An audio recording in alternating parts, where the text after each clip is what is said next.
Well, from some of the work that you have done, Connie,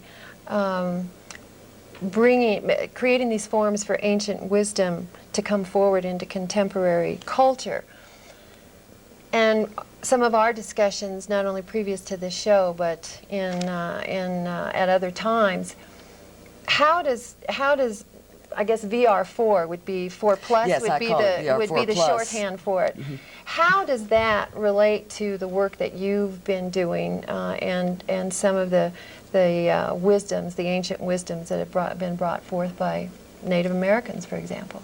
Well, I found after spending a lot of time with Native American elders, visionary Native American elders, both in my home and on the reservations here in the United States and in Mexico, that I have gotten clues. Before I met Carolyn, I had pieced together from clues that I had received by experiencing these people who live in another reality. These elders know and experience and describe another reality.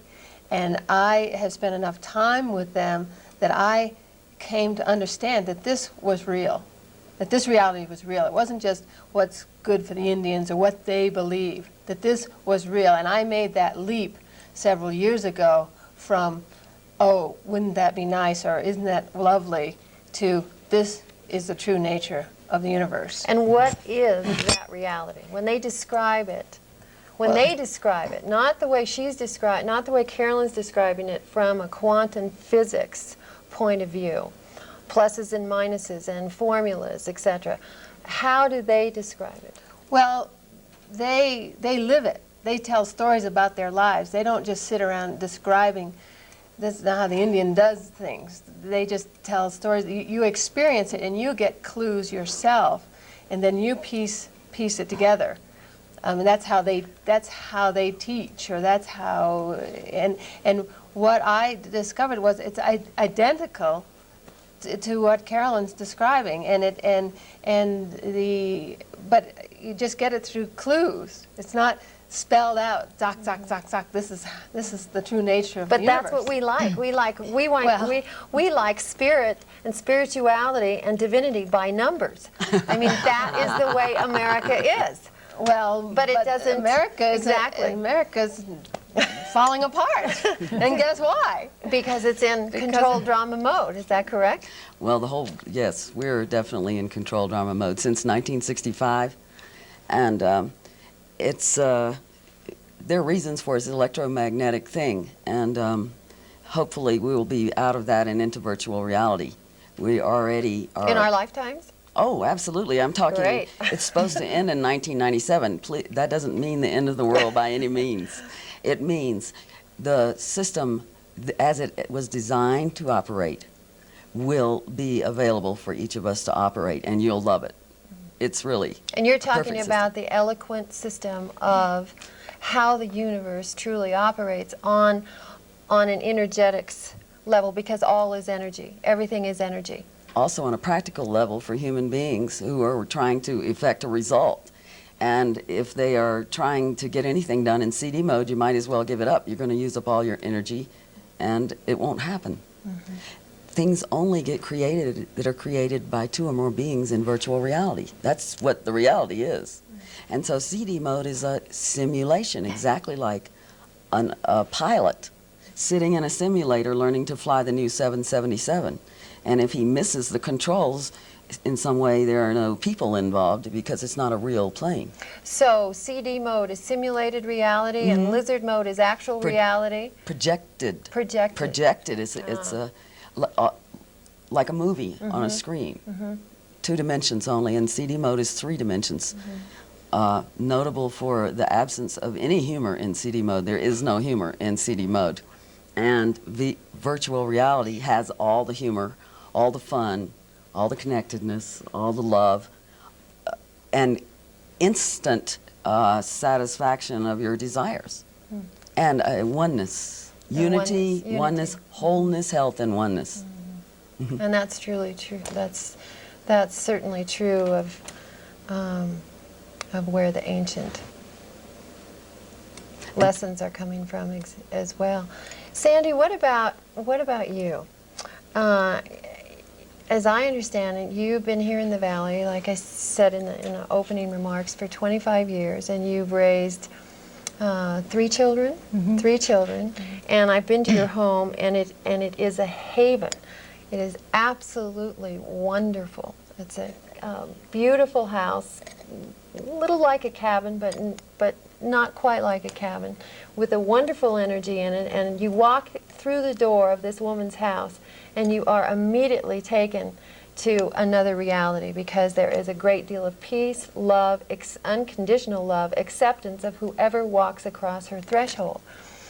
So how have you, in your own life, what started you on this path, looking at different realities and what is real and what is unreal? I guess I've been a philosopher since I was 3 years old.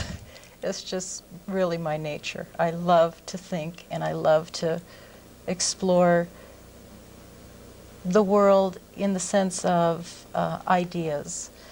And I've always been that way. It's just an intriguing adventure to me. And what I've learned along the way is starting from very young and getting an understanding that the world really is one consciousness. Mm-hmm. And that consciousness, and you're calling it virtual reality or like that, and to me, those words, I can understand those words and they work very well, but for me, that one consciousness is divine, it's spirit, it's light, it's God, and it's perfect and it's whole and it's here right now. It's the thing, it's the force, it's the energy that is behind everything in our lives. And we are of that nature. That is who we really are, is this essence or the outpicturing or the form of that perfect God-loving energy.